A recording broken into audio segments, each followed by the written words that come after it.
Parashá Hayei Sará é uma Parashá que o nome dela é a vida de Sará. E do que fala a Parashá?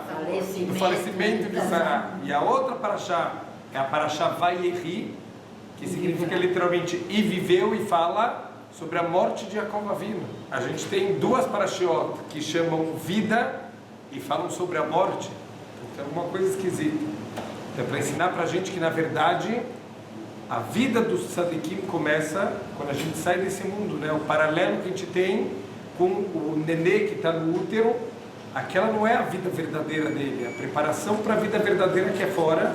Assim também esse mundo a gente sabe que não é a vida verdadeira, que a gente está só se preparando para nossa vida eterna. Acabei de ler de um Rav que faleceu agora, o Rav Kamon Pakus Zeher Tzadik Libraha, e escreveram que, olha que impressionante, na noite de Shabbat, ele já estava doente, né, há algum tempo, e ele já estava há alguns dias que ele não falava nada, não se comunicava, nem abria os olhos. Falou que a esposa foi visitar ele lá pelas 8h30 da noite. Falou que ele abriu os olhos, ele olhou, mas ele não olhou para a esposa, ele olhou para algum ponto do lado da esposa e falou, oi mãe, e faleceu. Olha que impressionante, né? Essa sexta-feira passada isso. Então a gente sabe que a vida não termina aqui, aqui é só o começo, a preparação para a nossa vida eterna, para a gente, Bezrat Hashem, tentar chegar no nível, né, dos grandes tzadikim que sabiam, tinham claridade total o que a gente veio fazer aqui nesse mundo. Eles aproveitavam cada segundo para o objetivo correto. A gente infelizmente acaba gastando, né, jogando o que a gente tem de mais precioso, que é o tempo, a gente acaba jogando fora. Então começa a primeira coisa falando do falecimento de Sará. Se a gente voltar para a Parashá da semana passada, a gente sempre falou, é importante lembrar como termina uma Parashá para entender o que está acontecendo na próxima Parashá. A gente terminou a Parashá da semana passada com dois assuntos. A Keidat Yitzhak, é o sacrifício de Yitzhak, e começa a falar sobre o nascimento de Rivka. O que tem a ver os dois assuntos e a morte de Sará? Então, quando Avraham ele saiu da Keidat Yitzhak, ele falou, uau, eu quase tive que matar meu filho. Deus apareceu de repente e mandou sacrificar meu filho. Ele já tinha 37 anos. Ele falou, ele não é casado. Se ele morresse agora, ia terminar toda a continuidade de tudo que eu construí minha vida inteira. Então, eu preciso casar meu filho o mais rápido possível. Então, nesse momento, Deus profeticamente avisou que está nascendo a esposa do teu filho, que é a Rivka. Depois disso fala sobre o falecimento de Sará. O que tem a ver o falecimento de Sará com a Keidat Yitzhak? Os nossos sábios explicam que ela morreu por causa da Keidat Yitzhak. O susto que ela teve quando ela escutou a notícia que o marido dela foi sacrificar o único filho dela, aquele filho que tantos anos da vida ela fez tefilá por ele, ela não aguentou a notícia e ela faleceu. Então olha que interessante, na verdade isso é uma continuação do teste da Keidat Yitzhak. Por que é uma continuação? A gente todo dia no Arvit, a gente reza para Deus, para Ele tirar da gente o Satan que tem na frente e o Satan que tem atrás. Quem é o Satan que está na frente? Aquele Satan que não quer deixar a gente cumprir mitzvot. E quem é o Satan que está atrás? Diferente dos seres humanos, quando a gente tenta fazer alguma coisa e não dá certo, normalmente a gente desiste e acabou. Tem que aprender com o Satan não desiste. Mesmo que a pessoa fez uma mitzvah, o Satan vai atrás da pessoa para arrancar essa mitzvah da pessoa. O que significa arrancar uma mitzvah?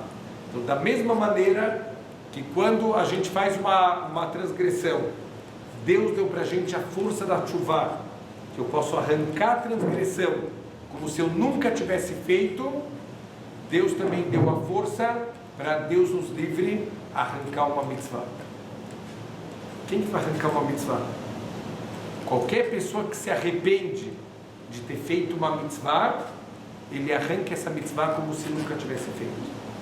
Então, por exemplo, Avraham Se Abraham, quando ele voltou para casa, ele estava todo feliz, ele vai contar, falou, Sará, você não vai acreditar o teste que eu passei agora, Deus mandou eu pegar o nosso filho e sacrificar ele, e eu fui lá 3 dias de caminhada, eu tinha uma história incrível para contar, e falei, na hora H eu estava com a faca, e veio um anjo e me segurou a mão.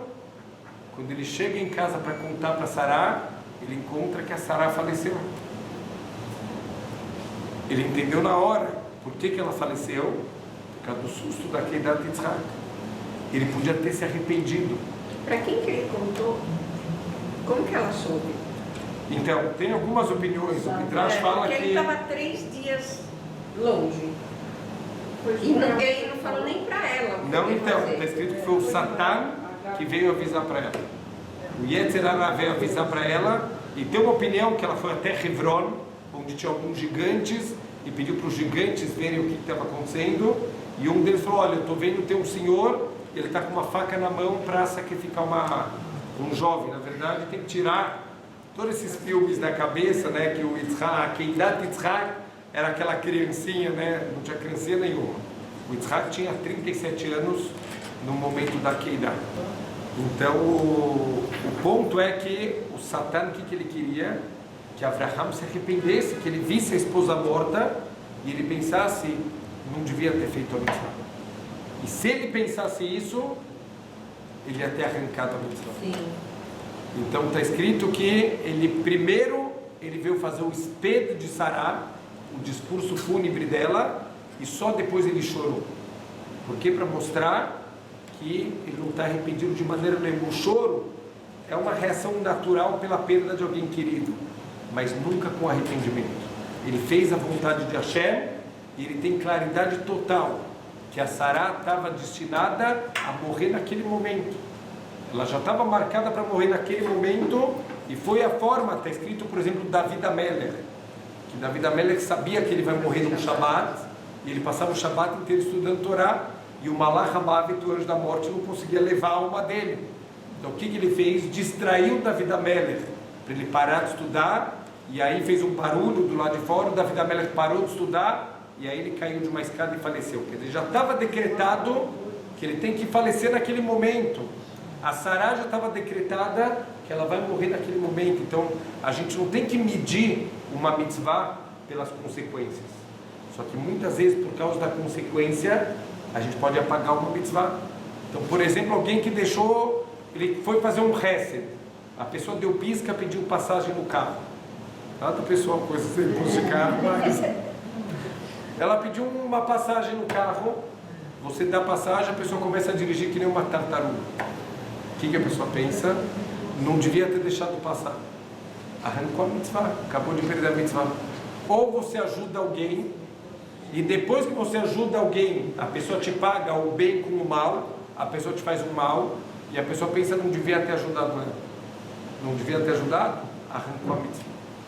Então a gente tem que tomar muito cuidado para nunca se arrepender de uma mitzvah, porque o valor da mitzvah é independente das consequências futuras.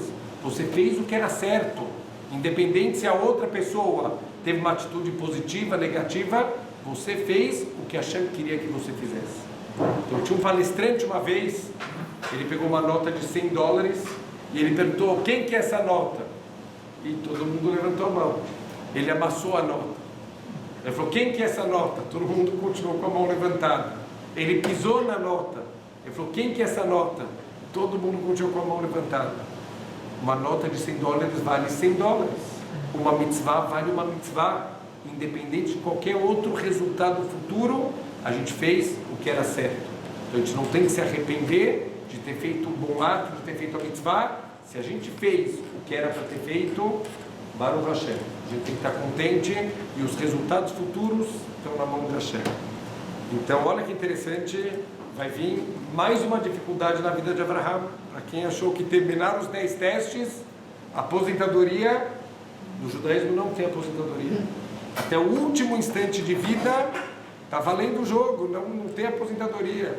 Não pode se aposentar no trabalho, mas o trabalho espiritual, até o último instante de vida.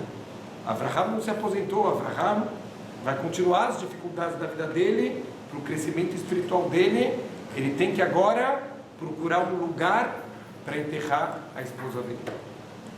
Mas peraí, Deus já prometeu a terra para ele, a terra inteira, é tudo dele.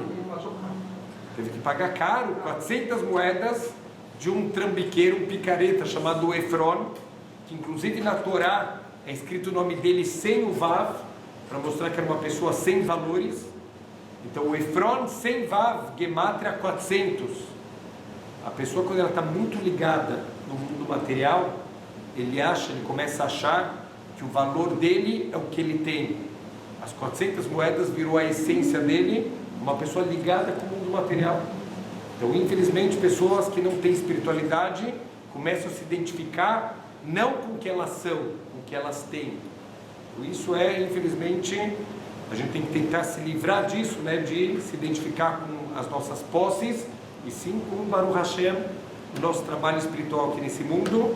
E ele tem que falar com os habitantes, os Bnei Het, os Hititas, para pedir, ele quer comprar um lugar para enterrar a esposa dele. Na verdade, ele não quer um lugar qualquer, ele quer a Me'arat HaMachpelah. Ele já sabe que lá tem a entrada do Gan Eden, que lá dentro está então Adam e Havá. Ele quer um lugar específico. Por que ele não falou inicialmente que ele quer aquele lugar? Porque e o vendedor ia cobrar bem mais caro, né? Então deixa eu não mostrar muito interesse, senão o cara vai querer mais ainda. Se eles soubessem o valor da Me'arat HaMachpelah, o Efron nunca ia ter vendido. Ele só vendeu porque ele não entendia o que significava aquela caverna. Então ele compra aquela caverna. Também aqui a gente aprende que tem uma mitzvah da pessoa comprar o seu próprio túmulo, o próprio lugar para viver muito. Eu falo que uma das explicações qual é, que uma das formas de viver muito é a pessoa todos os dias lembrar do dia da morte. Por quê? Porque se a pessoa lembra do dia da morte, ela quer aproveitar cada segundo da vida. Se a pessoa acha que sempre vai ter tempo, e não, ainda tem muito tempo de vida, então ela vai deixando as coisas para depois. Não deixe para amanhã o que você pode fazer depois de amanhã. Não tem pressa. Quer dizer que tem que lembrar da morte? Todos os dias. Eu não gosto. Então, não de uma maneira negativa, mas para a boca não vai chorar, não. Eu vou viver 120 até os 120 com saúde. Eu prefiro lembrar do Mashiach todo dia, que ele vai chegar. Não, amém também. Eu só quero isso, eu não quero nem pensar do outro lado. Mas se a gente lembrar que a nossa vida é limitada, a gente aproveita muito melhor o tempo. Não, um exemplo impressionante. Quando eu fui a primeira vez estudar em Israel, eu só tinha 6 meses para estudar. Então, quando chegou nas férias, todo mundo quer curtir as férias, vai passear. Eu fiquei estudando, eu só tenho 6 meses. Eu não posso ficar passeando, eu vou passear no Brasil. Verdade. Eu estou aqui neste vai, eu tenho que aproveitar. A vida é a mesma coisa. Se a pessoa sabe que ela está nessa vida e o tempo é limitado, e ele tem que aproveitar, descanso ele vai ter eternidade inteira para descansar. Aproveita o tempo aqui, óbvio. Tem que ter equilíbrio, tem que saber como fazer as coisas. A gente não está nesse mundo para descansar. A pessoa que tem claridade disso todos os dias, ela vai aproveitar o tempo dela. Se a gente não tem claridade, a pessoa vai fazer o que o mundo faz, de matar tempo, de gastar tempo em besteiras que não acrescentam nada. Eu vi uma vez, me mandaram um vídeo, quanto tempo o mundo está gastando em séries hoje em dia da Netflix e todo o resto das coisas. A pessoa liga e parece que a Netflix avisa, você ainda está aí? Porque as pessoas estão horas e horas e horas assistindo uma série, que a própria televisão tem que avisar para a pessoa, você está vivo ainda, porque parece que morreu, está horas e horas. Fizeram pesquisa da rede social, as pessoas perdem no mínimo 4 horas em rede social.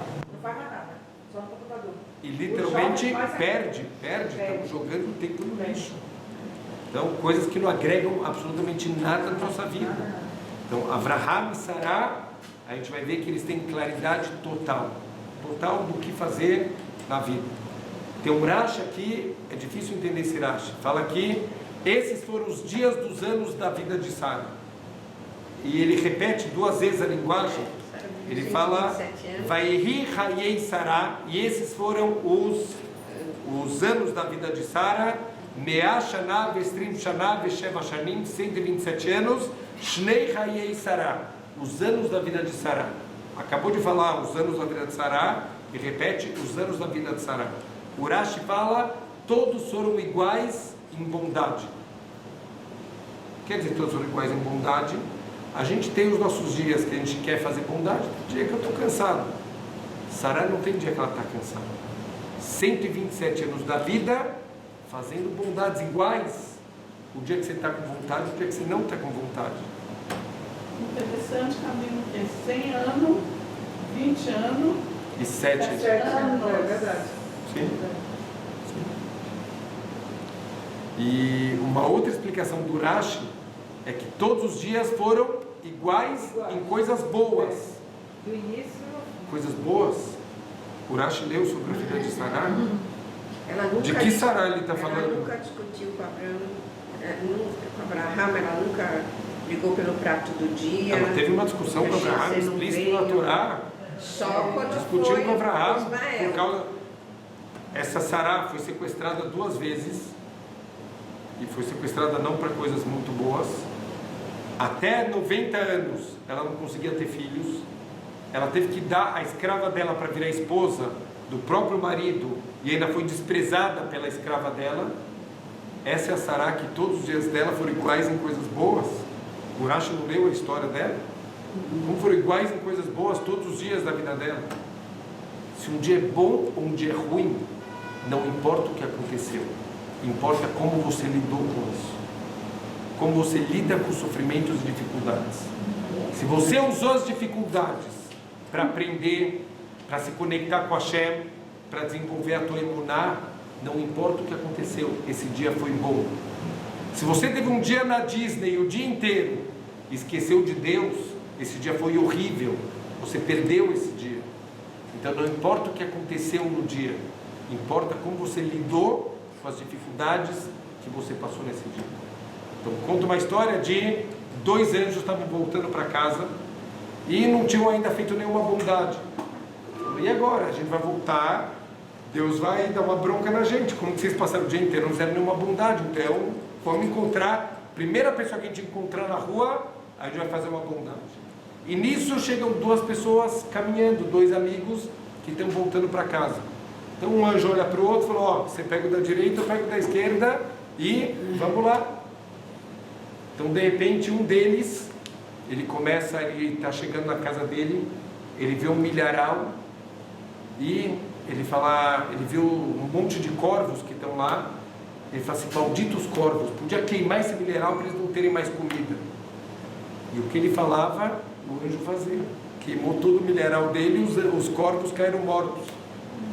E depois ele encontra o porco dele e o porco dele escapou de novo lá do cercado do chiqueirinho dele. Ele fala, maldito porco, devia morrer, você escapa todo dia. O porco caiu morto. Ele entra em casa e aí cai o batente na cabeça dele. Ele falou assim, porcaria de casa, podia queimar essa casa. Ele falou, queimou a casa. E ele vai correndo pedir ajuda no vizinho. E o vizinho está num palácio maravilhoso. Falou, o que aconteceu? Eu falei, sei lá, está acontecendo coisa muito louca hoje. Eu estou voltando para casa e eu vejo meu milharal com um monte de corvos em cima. E eu pensei, uau, eu queria tanto ter mais comida para poder dar para mim e também para os animais, eles também poderem ter proveito. E de repente o meu campo virou um campo gigantesco e tinha comida para mim e também para todos os animais. E eu estava chegando perto de casa e o meu porco tinha escapado do chiqueiro. Eu falei, uau, eu queria tanto ter um lugar bonito para o meu porco não querer escapar de lá, um lugar com água corrente, um lugar adequado para os meus animais. E de repente o chiqueiro virou um lugar todo com azulejos, um lugar maravilhoso. E eu fui entrar em casa e caiu um batente na minha cabeça. E eu pensei, é essa casa que eu dou para minha esposa? Eu queria tanto dar uma casa mais bonita. Se eu pudesse, eu dava para ela uma mansão. E minha casa virou uma mansão. A mesma situação para os dois. O que muda? A forma como você lida com as dificuldades da vida. Se você entende que tudo é um teste, que tudo é uma oportunidade de você crescer, todos os dias da vida são bons. Você aproveitou esse dia, você aprendeu alguma coisa com o seu dia. Ao contrário, Deus nos livre. Uma pessoa que o tempo inteiro está só reclamando, e acontece isso, e acontece aquilo, e é só com ela. Esse dia foi horrível, você não aprendeu nada com o seu dia. Então, para que valeu o teu dia? Então, tem um rabino que me ensinou uma ideia linda. Ele me perguntou uma vez e falou: você está feliz hoje? Eu falei: estou. Mais do que ontem? Eu falei: igual. Como pode ser igual se ontem você não tinha certeza que hoje você ia estar vivo? Como pode ser igual? Deus te deu mais um dia. Você não pode estar igual feliz hoje do que você estava ontem. E amanhã mais ainda. Cada dia, uma oportunidade nova. Mais um depósito de vida na nossa conta. Como que você está igual que você estava ontem? Então, todos os dias de Sará foram iguais em coisas boas. Todos os dias foram bem aproveitados. Então, Avraham, ele comprou a Me'arat HaMachpelah para enterrar Sará, mas acontece uma discussão meio esquisita. Avraham fala com os Bnei Het: olha, eu preciso de um lugar para enterrar minha esposa. E os Bnei Het falam: não, pede o lugar que você quiser. O que eles quiseram dizer com isso? Ninguém vai te dar nada. É que não é aquela pessoa que tem alguém morrendo e ele grita: alguém liga para a ambulância. Vai morrer o cara, porque ninguém vai ligar para a ambulância. Um vai jogar para o outro. Os Bnei Het falaram: não, pode escolher o que você quiser. Quer dizer, ninguém vai te dar nada. Então Avraham falou: não, eu já sei o que eu quero a Me'arat HaMachpelah, é do Efron. Por favor, me ajudem a convencer ele a me vender a terra. O que o Efron fala? Não, Deus me livre, você é o nosso herói, eu quero te dar a terra. Avraham falou: não, está aqui, eu quero te pagar, está aqui o dinheiro. Falou: tá bom, você quer pagar, então você está insistindo tanto, só 400 moedas, dá para comprar o país inteiro. Peraí, até agora o cara estava disposto a dar de graça, agora vai cobrar um dinheiro que dá para comprar o país inteiro? O que aconteceu nessa conversa? Então falou: olha que impressionante, existe um conceito da Torá chamado Derech Eretz. O que é Derech Eretz? Ele é muito mal traduzido como bons modos. Por quê? Porque bons modos é etiqueta. A gente traduz a etiqueta de como se comportar. Você vai comer num restaurante, a faca tem que estar na direita, o garfo na esquerda e o guardanapo tem que estar no colo, e como sempre não pode apoiar o cotovelo na mesa. Regras de etiqueta. A verdade é também importante. A gente também tem que saber socialmente como se comportar de acordo com o que é o costume do lugar. Então a pessoa que viaja para um lugar, é muito importante ela saber coisas que podem ofender os habitantes do lugar. Ela tem que evitar esse tipo de coisa. Então também é importante a etiqueta, mas bons modos é muito mais do que isso. O que é o Derech Eretz da Torá? É o teu comportamento para você nunca ofender uma outra pessoa, para você nunca passar por cima do outro, você ter autocontrole. Isso é o Derech Eretz. O Derech Eretz não é uma maquiagem externa que você se comporta bonito no restaurante e na rua que nem um animal. Quando os outros não estão olhando, você vira um animal. Derech Eretz é uma mudança interna do teu comportamento. Como que a gente vê a diferença de alguém que tem um Derech Eretz verdadeiro e alguém que é só uma maquiagem externa? Então, a prova disso foi o Rambam que deu. O Rambam, o Maimônides, teve uma vez que ele fez uma aposta. Os sábios do Egito tinham muita inveja do Rambam, porque o Rambam se destacava muito.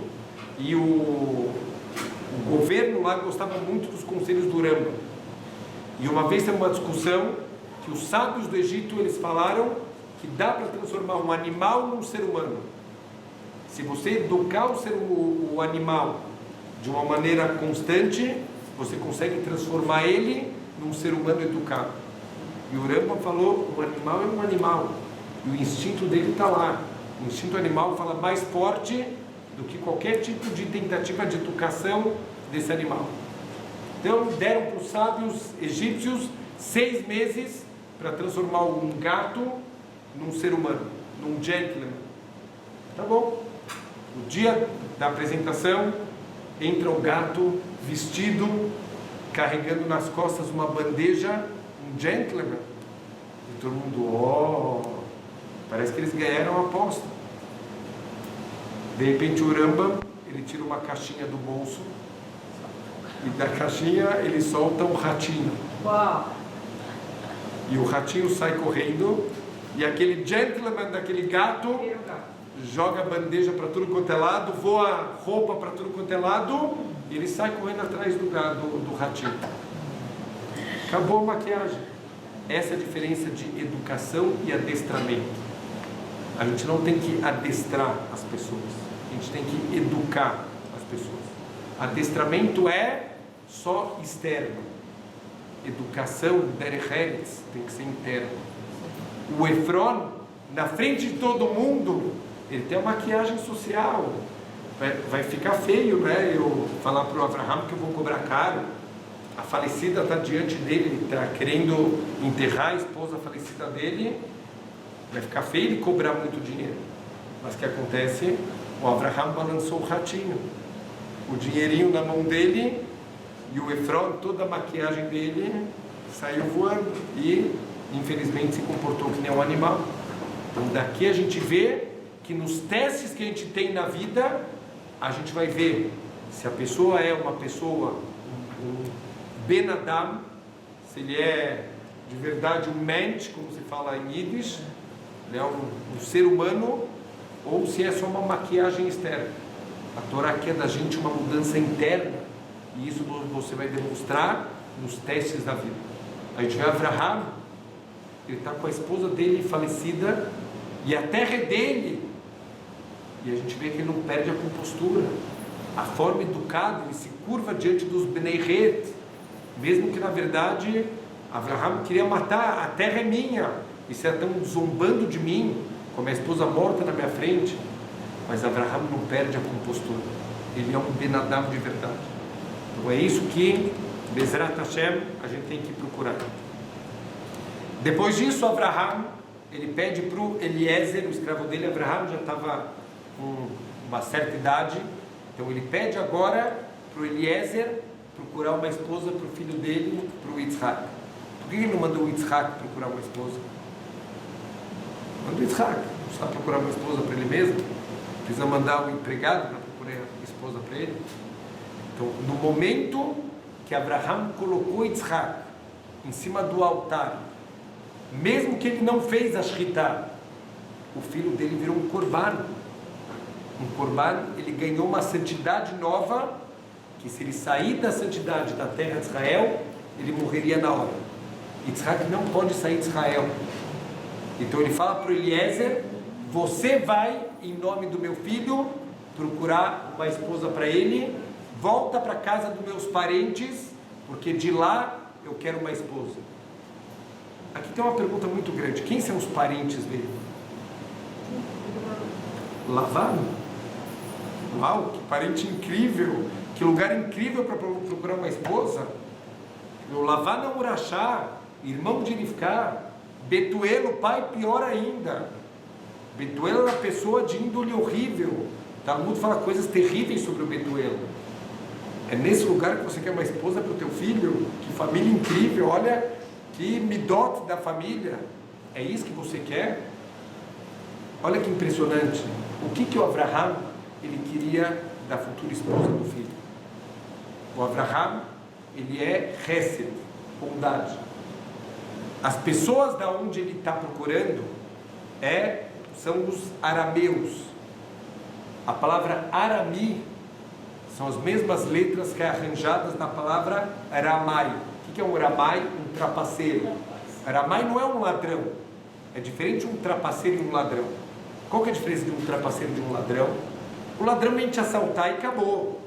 Mãos ao alto, passa tudo que você tem e acabou. Que nem o ladrão vai assaltar o português. Ele falou assim: pare. E o português falou: ímpare. Ele falou: você não percebeu que eu estou te roubando? Ele falou: então eu não brinco mais. O ladrão não quer ser amigo de ninguém. O ladrão vira e fala: isso é um assalto, me passa tudo, acabou. Mas isso não é a índole de um trapaceiro. O que o trapaceiro faz? Ele finge que ele é amigo, que ele está pensando no outro. Ele falou: olha, você é meu amigo, você não sabe, eu tenho um terreno na lua para você, é o geschäft do ano, não perde, por favor, o negócio do ano. Eu ia vender, mas eu lembrei de você, você é meu amigo querido, eu guardei para você especial. Então, precinho camarada. A pessoa se sente lisonjeada, uau! Ele pensou em mim para vender a lua, tanta gente para ele vender a lua, e ele guardou para vender para mim. Para a pessoa ser a mãe, ele tem que ser muito esperto, tem que ser muito sábio, e mais do que isso, ele precisa entrar na cabeça da outra pessoa para entender como a outra pessoa pensa, para trazer a pessoa aonde ele quer essa pessoa. Os psicopatas são assim, inteligentes. Também tem uma inteligência normalmente fora do normal. Olha que impressionante o que o Abraham ele percebeu. Esse traço de caráter, como todos os outros traços de caráter, você pode usar ele para o mal, mas se você usar ele de forma positiva, ele pode ser incrível. Para fazer uma bondade verdadeira, você precisa entrar na cabeça da outra pessoa para entender de verdade o que ela precisa. Essa capacidade de ser um Ramai, se você usar isso para fazer bondade para o outro, você pode virar uma matriarca com isso. Era isso que Abraham queria. Alguém dessa região que nasceu com a capacidade de ser um trapaceiro, mas que vai canalizar essa força para fazer bondade. Isso era edificar. Edificar era uma rosa no meio dos espinhos. O que quer dizer uma rosa no meio dos espinhos? Os espinhos são ruins ou são bons para a rosa? São bons. Os espinhos são bons. Os espinhos protegem a rosa contra qualquer inimigo, qualquer um que pode destruir ela. O traço de caráter dos espinhos, o que é? Ser um Ramai. Ela não era uma rosa apesar dos espinhos. Ela era uma rosa por causa dos espinhos. Por causa desse traço de caráter negativo das pessoas onde ela vivia, ela conseguiu canalizar isso para se transformar numa matriarca. Quando ela queria fazer bondade, ela chegava num nível máximo de bondade. O que é o nível máximo de bondade? Você conseguir entrar na cabeça da outra pessoa. Então a gente tem que ter uma sensibilidade, a gente tem que desenvolver, aprender a edificar, a desenvolver uma sensibilidade de entrar dentro da cabeça do outro. Eliezer, ele vai procurar uma esposa para Abraham. Ele pede um sinal para Deus. Que sinal que ele pede? A primeira mulher que aparecer com vestido rosa de bolinha verde, essa vai ser a esposa? Esse é o pedido que ele faz para Deus? Ele pede um sinal. Que sinal? Ele pediu um sinal incrível de sabedoria e bondade. A pessoa para quem eu pedi água, se ela também oferecer água para os meus animais, essa é a pessoa escolhida. A pessoa que sabe ler nas entrelinhas. Olha que incrível a qualidade que o Eliezer buscava na esposa para Yitzhak. Normalmente quando vem alguém pedir esmola na rua, eu já vi, a gente falou sobre isso na Arzariut, na crueldade. Como que a maioria das pessoas reagem? Vai trabalhar o encostado. Eu estou aqui trabalhando e você está vindo pedir esmola, vai trabalhar. Você tem 2 braços, 2 pernas, vai arrumar um emprego. Está aí querendo vida boa, vai trabalhar que nem o trabalho. Muita gente responde isso para os mendigos. Por quê?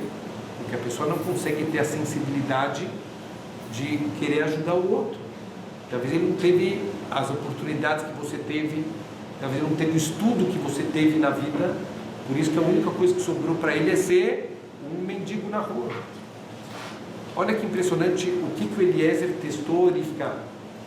Vem um marmanjo, cara, falar com uma menininha, e ele vira para ela, ele não fala, posso pegar da tua água?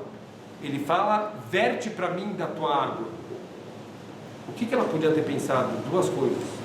Ou esse cara é um folgadão, é um malandro, que quer se aproveitar da minha bondade, não vou ajudar ele. Ou ela podia ter a característica de ladum lekafshut, julgar de forma positiva. Olha que impressionante a capacidade de verificar. O que ela pensou? Se esse homem está pedindo para eu verter para ele água, ele deve estar com alguma dor que ele não consegue segurar o jarro. E é por isso que ele está me pedindo para verter para ele a água. E se ele não consegue segurar o jarro nem para ele, muito menos para dar água para os camelos dele. Então imediatamente ela oferece também água para os camelos.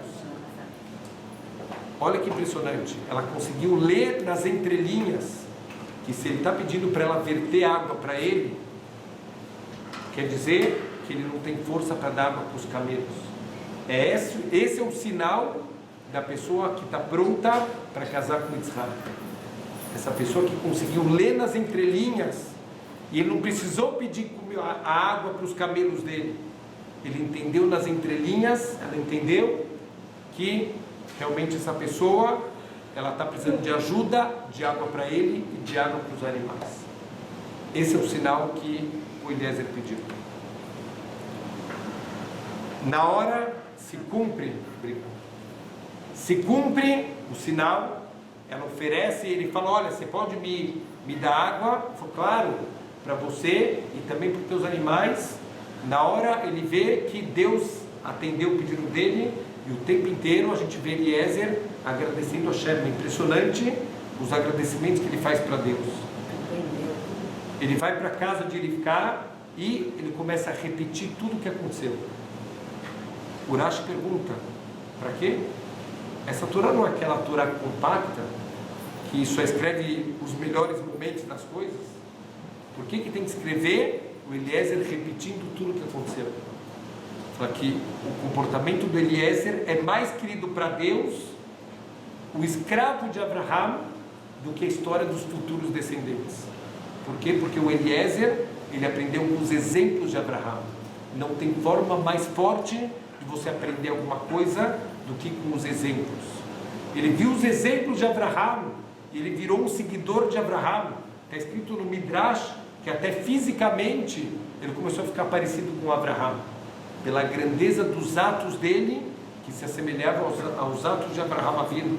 O tempo inteiro servindo Abraham, ele aprendeu a se comportar que nem Abraham.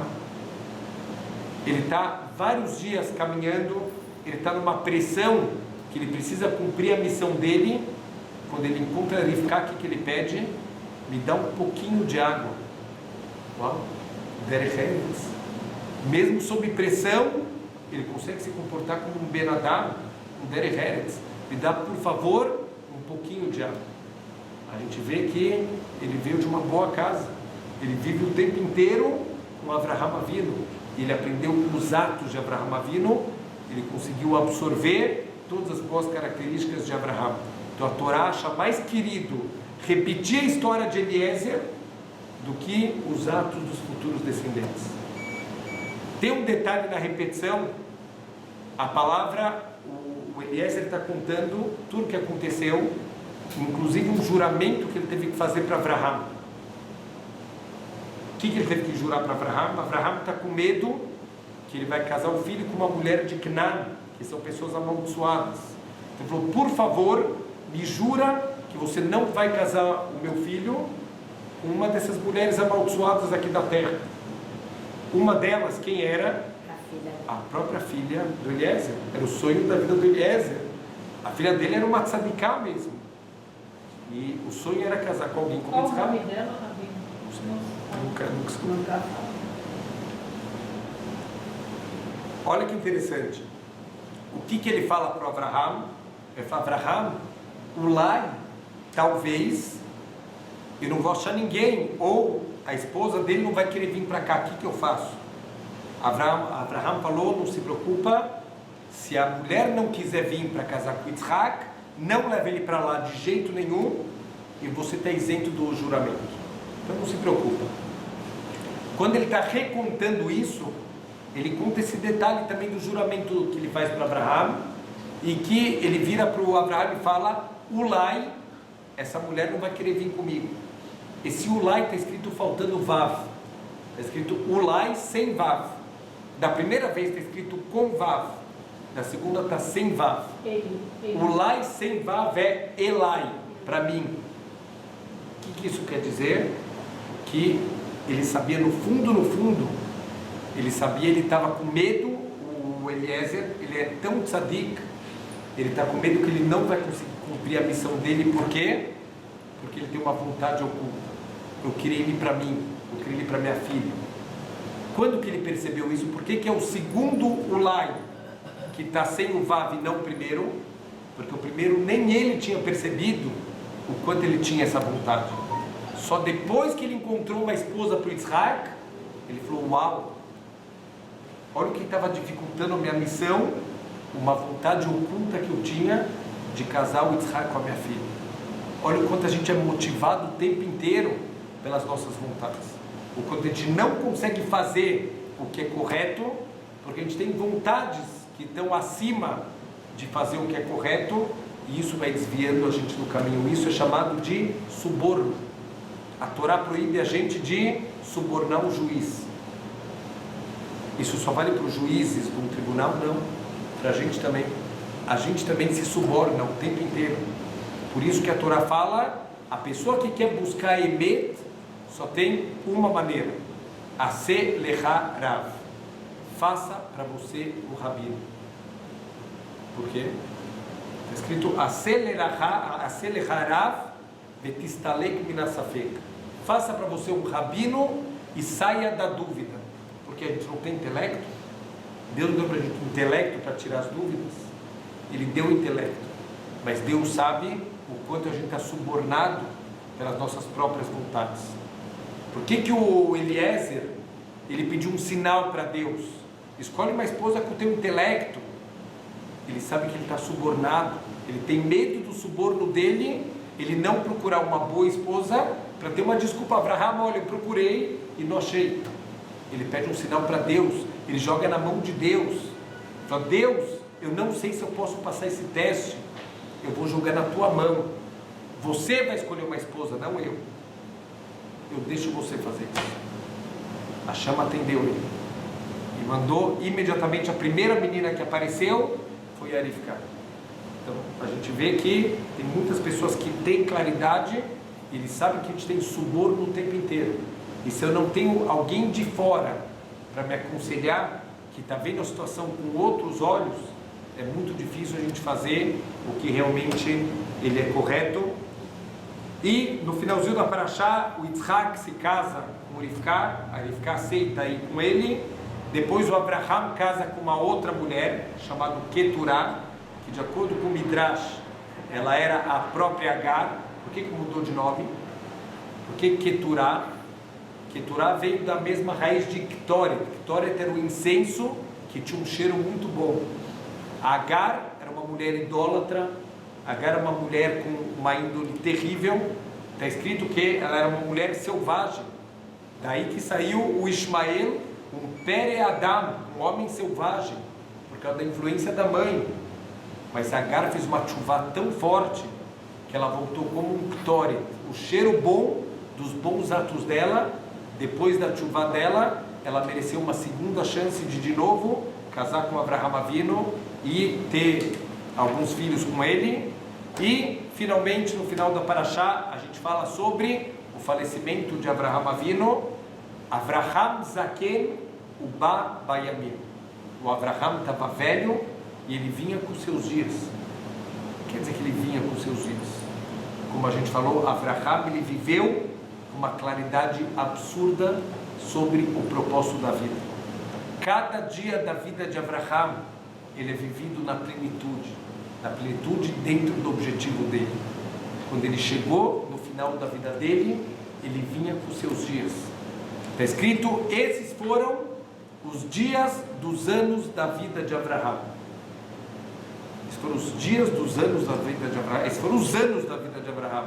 Os dias estão contidos nos anos. Porque foram os dias dos anos. Tem gente que tem anos com poucos dias, e tem gente que tem anos com muitos dias. Esses foram os muitos dias dos muitos anos de Abraham. Ele viveu muitos anos com muitos dias. Todos os dias de Abraham foram bem vividos. Ele tem um objetivo, ele sabe onde ele quer chegar. Cada ato que ele faz é para aproximar ele do objetivo dele. Quando ele chegou no final da vida, todos os anos estão presentes com ele. Está escrito no Zohar que todo dia que é mal aproveitado, ele sobe no Shammai e ele não pode entrar. Ele não tem permissão de entrar. E ele fica esperando até a pessoa fazer tchuvá. E se a pessoa não faz tchuvá desse dia mal aproveitado, vai ficar faltando para ela. E o que muda se ficar faltando esse dia para ela? Então fala que esses dias, todos os dias da vida da pessoa, formam para ela uma roupa honrosa que ela vai vestir por toda a eternidade. Se ficarem faltando dias na vida dela, aquela roupa honrosa vai estar cheia de furo. Imagina a vergonha da pessoa usar uma roupa toda furada. Então, todos os dias da vida de Abraham, eles se juntaram e no momento dele partir desse mundo, esses foram os dias dos anos de Abraham Avinu. 175 anos bem vividos na plenitude. Cada dia da vida dele, ele saiu desse mundo com uma roupa maravilhosa formada pelos anos de vida dele. Git Chaves, sim.